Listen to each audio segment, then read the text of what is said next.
Hello, आप सभी का स्वागत है रितेश हाइड्रोपोनिक क्लासेस में। आज के वीडियो में हम डिस्कस करेंगे कि हाइड्रोपोनिक से रिलेटेड आपके माइंड में कौन कौन से क्वेश्चंस आ सकते हैं। इस एक वीडियो में हम सारे प्रॉब्लम्स का हल देखेंगे, क्या क्या प्रॉब्लम्स के सॉल्यूशन हो सकते हैं। तो सबसे पहले, जैसे कि आपका बड़ा हाइड्रोपोनिक प्लांट है तो इसमें मोटर की समस्या आती है कि आप कौन से मोटर इसके लिए यूज़ कर सकते हैं। तो जैसे आपके बड़ा प्लांट है तो उसमें आपके प्लांट की वाटर कैपेसिटी भी बढ़ आएगी एब्जॉर्ब करने की। तो उसके लिए आप जो मोटर है वो 0.5 से 1 HP का मोटर ले सकते हैं, या फिर आप 12 वोल्ट के 2 से 3 मोटर लगा सकते हैं। जैसे कि मैं आपको एग्जांपल देता हूँ, ये मेरा 45 पाइप का हाइड्रोपोनिक प्लांट है तो इसके लिए मेरा एक 12 वोल्ट 5 एम्पेयर की डीसी मोटर सफिशिएंट है। अगर आप इसका डबल यानी कि 90 पाइप का करना चाहते हैं तो 2 से 3 मोटर लगा सकते हैं 12 वोल्ट की, या फिर हाफ HP या फिर 1 HP की मोटर यूज़ कर सकते हैं। इसमें ध्यान देने वाली बात ये है कि जो आपका वाटर सप्लाई है, आपके पाइप के थ्रू आपके जो न्यूट्रिएंट सप्लाई होंगे पौधों में, वो हमेशा एक जैसे होने चाहिए। अगर आपका वाटर जो डिस्चार्ज है पाइप में, तो ये आपकी रूट्स को डैमेज कर सकता है। अगर जैसे कि आपने बड़ी मोटर ली और ज़्यादा वाटर डिस्चार्ज कर रहे हैं तो उससे आपकी रूट डैमेज होगी। अगर आप छोटी मोटर, सिंगल मोटर बड़े प्लांट के लिए यूज़ कर रहे हैं, जैसे कि 12 एम्पेयर की 90 प्लांट के लिए 12 वाट की 90 प्लांट के लिए, तो उससे वाटर डिस्चार्ज कम होगा, न्यूट्रिएंट आपका कम मिलेगा। तो इन दोनों चीज़ों में ये ध्यान रखना है कि जो आपका न्यूट्रिएंट है वो आपका बराबर मिलता रहे। तो इस तरीके से हम अपनी जो मोटर है वो बड़े प्लांट के लिए बड़ी ले सकते हैं, या फिर 2 से 3 12 वाट की मोटर ले सकते हैं, या फिर एक सिंगल मोटर बड़ी वाली ले सकते हैं बड़े प्लांट के लिए। जो अपना हाइड्रोपोनिक का प्लांट रहेगा उसके लिए जो पानी है वो हर एक पाइप में बराबर जाना चाहिए, और उसी के साथ में जो उसका फ्लो रेट रहे वो भी एडजस्ट होना चाहिए, ताकि आपकी रूट डैमेज नहीं हो। और ज़्यादा कम भी फ्लो रेट नहीं होना चाहिए पानी का, जिससे कि आपके न्यूट्रिएंट जो आपके क्रॉप्स को वो नहीं मिल सकें। इन दोनों चीज़ों का आप ध्यान रख सकते हैं। जैसे कि आपका हाइड्रोपोनिक प्लांट आउटडोर है, छत पे या फिर कहीं बाहर है उसका सेटअप, तो जो शेड नेट की बात करते हैं तो उसे इस तरीके से आप देख पा रहे होंगे कि मैंने ये रस्सी से सिल दिया ऊपर से, ताकि ज़्यादा हवा या फिर जैसे गर्मी में ज़्यादा तेज़ हवाएं चलती है तो उससे ये मेरा प्लांट बिल्कुल भी डिस्टर्ब नहीं हो। उसके साथ मैंने इस तरीके से होल भी बना दिए, वो आपको बनाना है जिससे कि आपको इजीली हवा पास हो सके, अपने प्लांट में चारों तरफ बना सकते हैं। वहीं आप देख पा रहे होंगे कि जो मेरे नेट कप की डिस्टेंस है, पाइप से नेट कप की डिस्टेंस के बीच मैंने 2 से 3 फीट की डिस्टेंस रखी पाइप और नेट कप के बीच। उसी की तरह आपको चारों तरफ से और ऊपर से टॉप से आपको डिस्टेंस मेंटेन करनी 2 से 3 फीट, जिससे कि आपका जो हीट है वो आपके पाइपों में इतना नहीं लगेगी। जैसे कि समर में ज़्यादा हीट होता है सन, तो उससे आपका पाइप और जो क्रॉप्स है वो डैमेज नहीं होंगे। जैसे कि आप देख पा रहे होंगे मैंने टॉप से इसका जो न्यूट्रिएंट सॉल्यूशन के लिए पाइप में सप्लाई दे के रखी, वो इस तरीके से इस पाइप से होके इस पाइप में और इस पाइप में और लास्ट पाइप में होके अपने वाटर स्टोरेज में वापस जाती है। अगर आप न्यूट्रिएंट को और इफेक्टिवली इसमें सप्लाई करना चाहते हैं तो आप इंडिविजुअल पाइप में हर एक पाइप के लिए इंडिविजुअल कनेक्शन दे सकते हैं। बाकी आप इस तरीके से भी कर सकते हैं, पर आपको इसमें न्यूट्रिएंट को देने के लिए ध्यान रखना पड़ता है कि वो हर एक पाइप में अच्छे से सप्लाई हो। इसमें वाटर डिस्चार्ज आपको मेंटेन करना पड़ता है। आप इंडिविजुअल सप्लाई भी हर एक पाइप के लिए दे सकते हैं। अगर मैं वाटर टैंक की बात करता हूँ तो आप अपने चॉइस के हिसाब से बड़ा या फिर छोटा वाटर टैंक ले सकते हैं।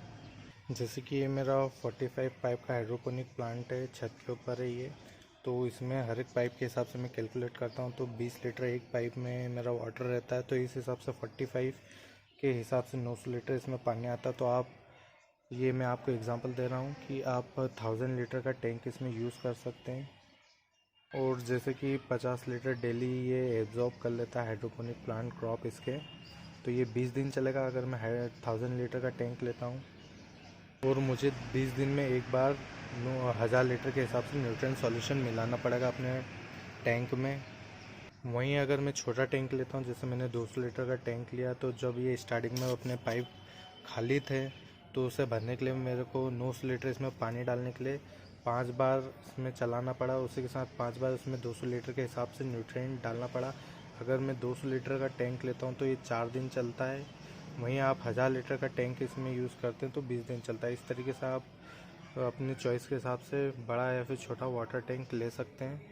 अगर मैं नेट कप की बात करूँ तो स्टैंडर्ड जो साइज़ आता है नेट कप का, वो आप 3 इंच का नेट कप हर एक क्रॉप के लिए इजीली यूज़ कर सकते हैं। वहीं अगर नेट कप के लिए होल की बात करूँ तो एक पाइप में मिनिमम आप जो स्टैंडर्ड होल रहते हैं नेट कप के लिए, एक 10 फीट के पाइप में 11 होल कर सकते हैं।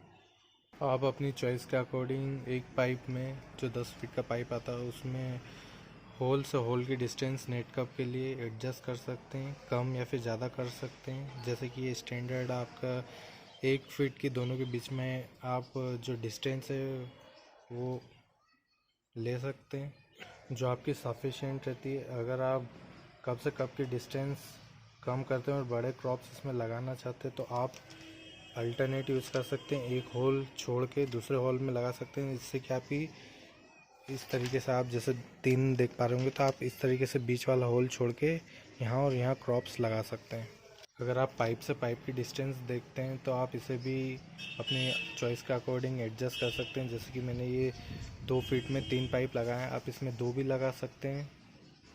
जो आपके 3 हैं वो आपके लिए सफिशिएंट रहेंगे। अगर आपको कम करना है तो आप 2 भी लगा सकते हैं, सिंगल भी। जैसे कि मैंने ये 3 पाइप यूज़ कर रहे हैं 2 फीट में, इस तरीके से मेरा हाथ जाता है। तो इसमें ध्यान ये रखना है कि जहाँ तक आपका हाथ इजीली जा सकता है और आप जो अपना नेट कप है उसे आखिरी वाला जो पाइप है उसमें उठा सकते हैं, तो वहाँ तक की इस तरीके से आप रख सकते हैं। जो लेंथ रहेगी पाइप से पाइप के बीच में, ये मेरा 2 फीट में 3 पाइप लगाए तो मेरा यहाँ 2 फीट तक हाथ चले जाएगा इजीली इस तरीके से, और मैं ये लास्ट वाले को उठा सकता हूँ। तो ध्यान ये रखना कि अगर मैं इससे ज़्यादा आगे रखता तो मेरा वहाँ हाथ नहीं पहुँच पाता, इस कारण मैंने ये इस तरीके से रखा। तो इस चीज़ में ये भी ध्यान रखना। और आप जो पाइप से पाइप ऊपर वाले पाइप की डिस्टेंस हाइट में अगर देखते हैं तो आप इसे भी एडजस्ट कर सकते हैं। ये मैंने 1.5 फीट की रखी है जो कि मेरे छोटे क्रॉप्स के लिए सफिशिएंट है। जैसे कि स्लॉटेड एंगल है तो मैं इसकी हाइट बढ़ा भी सकता हूँ या फिर बीच वाले पाइप को रिप्लेस करके बड़ी क्रॉप्स के लिए वो इस पाइप का यूज़ कर सकता हूँ और बीच वाली को छोड़ के उससे नीचे वाली का यूज़ कर सकता हूँ। तो इस तरीके से मैं हाइट को भी पाइप से पाइप के एडजस्ट कर सकता हूँ जो कि मेरे कैप्सिकम के लिए सफिशिएंट रहेगी, 3 से 4 फीट हाइट।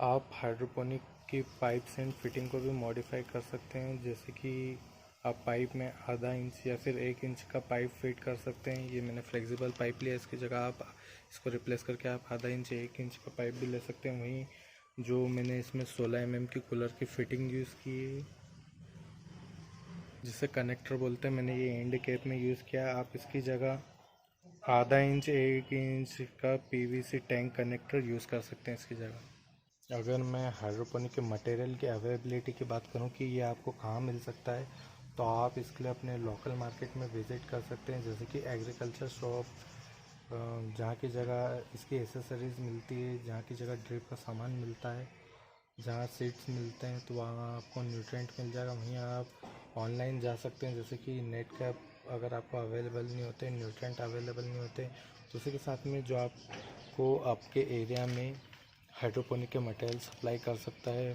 फुल्ली, जो आपका सिस्टम है उसे कस्टमाइज़ कर सकता है, आप उनके पास जा सकते हैं। जैसे कि मैं ये इंदौर के रीजन में 50 किलोमीटर के एरिया में आपको इजीली मटेरियल सप्लाई कर सकता हूँ और आपका प्लांट लगा सकता हूँ। इस तरीके से अगर आप दूर रहते हैं, कहीं बाहर स्टेट में रहते हैं, तो आप अपने नियर बाई डीलर से बात कर सकते हैं जो हाइड्रोपोनिक प्लांट के बारे में आपको बता भी सकता है और आपका प्लांट लगा भी सकता है। वहीं अगर कोकोपीट की बात करता हूँ तो क्या हम इसे रीयूज़ कर सकते हैं? हाँ, आप इसे बिल्कुल इजीली रीयूज़ कर सकते हैं। जब भी आपका एक बार आप इस क्रॉप के लिए यूज़ कर लेंगे 2 से 3 महीने, उसके बाद इसे धो के अच्छी थोड़ी धूप में सुखा के बिल्कुल इसमें से मॉइस्चर कम हो जाएगा। जब तक इसे अच्छे से सुखा के 24 घंटे 36 घंटे इस तरीके से आप सुखा के बिल्कुल 2-1 दिन की धूप दिखा के आप इसमें 25% नया कोकोपीट डाल के यूज़ कर सकते हैं।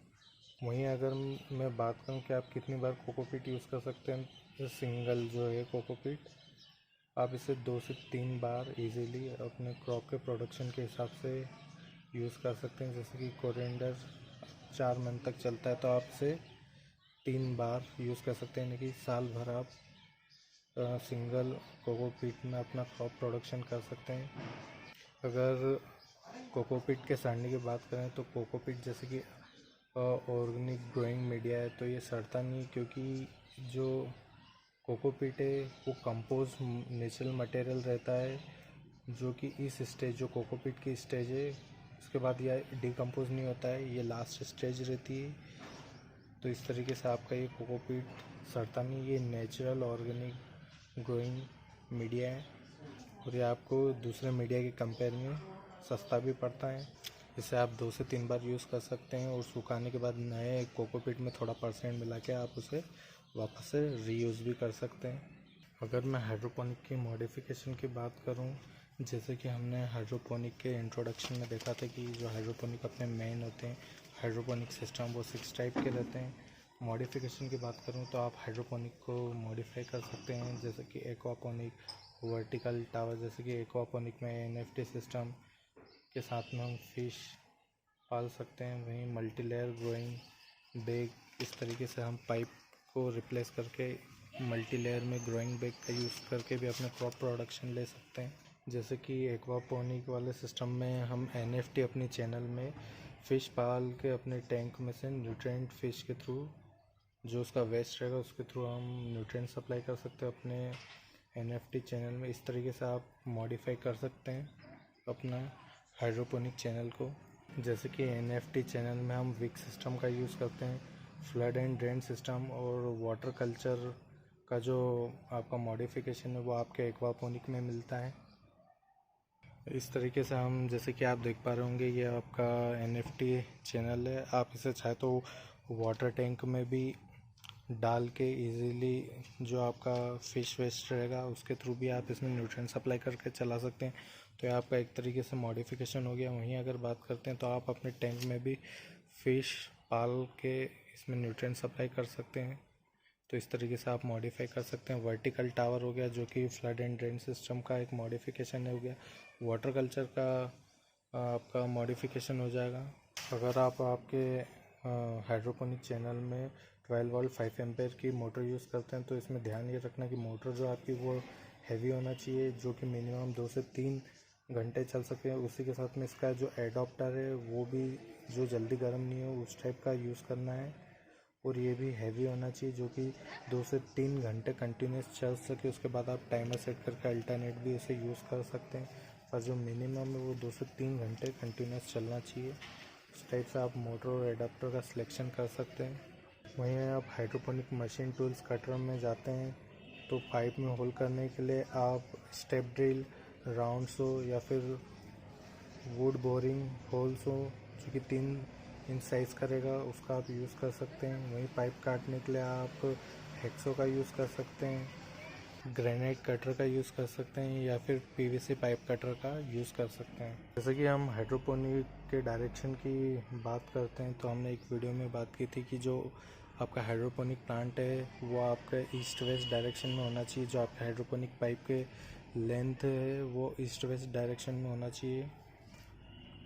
तो ये आपका, अगर आप ग्रीन नेट में करते हैं तो ये ईस्ट वेस्ट डायरेक्शन ज़रूरी है। पर आपका अगर ग्रीन हाउस में प्लांट है या फिर ग्रीन नेट का आपका बड़ा प्लांट है जिसकी हाइट 15 से 20 फीट है, तो इसमें आपका जो हाइड्रोपोनिक की डायरेक्शन की हमने जो बात की थी वो अप्लाई नहीं होती है। आप किसी भी डायरेक्शन में अपना हाइड्रोपोनिक प्लांट लगा सकते हैं। अगर आपका ग्रीन नेट या फिर ग्रीन हाउस जो बड़ा है, 15 से 20 फीट ऊंचा है और 30-40 फीट लंबा है, उसमें आप लगाते हैं तो उसमें आपकी डायरेक्शन मैटर नहीं करता है। या फिर जैसे आप इंडोर फार्मिंग करते हैं जिसमें आप ग्रो लाइट लगाते हैं, तो उसमें भी डायरेक्शन आपका मैटर नहीं करता है। जो आपके हाइड्रोपोनिक कप्स की बात करते हैं तो स्टैंडर्ड 3 इंच के कप आप हर एक क्रॉप्स के लिए यूज़ कर सकते हैं। मोटर के रनिंग टाइम की बात करें तो जो एवरेज देखते हैं साल भर में पर डे के हिसाब से ऑल सीज़न में, तो 8 से 10 घंटे मिनिमम होना चाहिए हर एक सीज़न में। वहीं बाकी सीज़न की बात करते हैं, सीज़न वाइज देखते हैं जैसे कि समर में जहाँ हीट ज़्यादा रहती है तो आप अपने प्लांट को 14 से 15 घंटे गैप देके या फिर कंटिन्यू चला सकते हैं। जो उसमें वाटर सप्लाई रहेगी वो आप कर सकते हैं। और जो आपका मोटर रनिंग टाइम है मिनिमम हर एक सीज़न के लिए 8 से 10 घंटे होना चाहिए, जिससे कि आपका न्यूट्रेंट वो इफेक्टिवली सप्लाई हो सके। वहीं हम अगर वर्टिकल टावर की कैविटी की बात करते तो आप इसे बर्नर या फिर सिंपल किसी बर्तन में लकड़ी से आग लगा के पाइप को गर्म करके बना सकते हैं। वहीं अगर आप हीट गन इसलिए बनाने के लिए आती है कैविटी बनाने के लिए, जिससे आप पाइप गर्म करके कैविटी बना सकते हैं हीट गन से भी, जिससे कि आपकी फिनिशिंग भी अच्छी रहती है। आप उसका भी यूज़ कर सकते हैं। या फिर आप सिंपल तरीका बर्नर या फिर किसी बर्तन में आग लगा के उसमें पाइप गर्म करके भी इस तरीके से कैविटी बना सकते हैं अपने वर्टिकल टावर के लिए। अगर मैं हाइड्रोपोनिक न्यूट्रिएंट की बात करता हूँ तो जो न्यूट्रिएंट सॉल्यूशन का रेशियो वो आपके प्लांट या फिर क्रॉप से क्रॉप में या फिर क्रॉप की स्टेज के अकॉर्डिंग ये बदलता रहता है। जो हम हाइड्रोपोनिक न्यूट्रिएंट यूज़ करते हैं वो बिल्कुल भी हार्मफुल नहीं रहता है। वो प्लांट की लाइफ के लिए ज़रूरी रहता है। उसके बिना जो आपके प्लांट या फिर क्रॉप है वो सर्वाइव नहीं कर पाते हैं। ये जो माइक्रो न्यूट्रिएंट्स रहते हैं, माइक्रो न्यूट्रिएंट्स रहते हैं, ये प्लांट की रिक्वायरमेंट को फुलफ़िल करते हैं जिससे कि वो ग्रो हो सकें। जैसे कि हम इसमें न्यूट्रिएंट डालते हैं तो आउटसाइड से डालते तो ये आपका ऑर्गेनिक नहीं होता है, पर ये आपका pesticide free, chemical free crop production होता है। अगर आप अपने हाइड्रोपोनिक को फुल्ली ऑर्गेनिक करना चाहते हैं तो आप एक्वापोनिक के थ्रू कर सकते हैं, जिसमें फ़िश कल्चर के थ्रू आप इसमें जो फ़िश का वेस्ट रहता है उसके जो न्यूट्रिएंट सप्लाई, फ़िश का वेस्ट जो आप सप्लाई करेंगे अपने पाइप में, उससे आपके क्रॉप न्यूट्रिएंट फुलफ़िल करके क्रॉप प्रोडक्शन होता है। तो वो आपका फुल्ली ऑर्गेनिक सिस्टम होता है। अगर हम वाटर और स्पेस फील्ड के कंपेयर में देखें तो हाइड्रोपोनिक में 50 से 60% जो आपका वाटर जो स्पेस है वो एक फील्ड फार्म के मुकाबले कम लगती है। ऑर्डिनरी फार्मिंग के कंपेयर में हम देखते हैं अगर तो ये हाइड्रोपोनिक के बेनिफिट्स रहते। तो इस वीडियो में हमने देखा कि हाइड्रोपोनिक से रिलेटेड अपने माइंड में, आपके माइंड में क्या क्या क्वेश्चन आ सकते हैं और किस प्रॉब्लम का क्या सॉल्यूशन है। इस एक वीडियो में हमने इन सब चीज़ों को डिस्कस किया। धन्यवाद।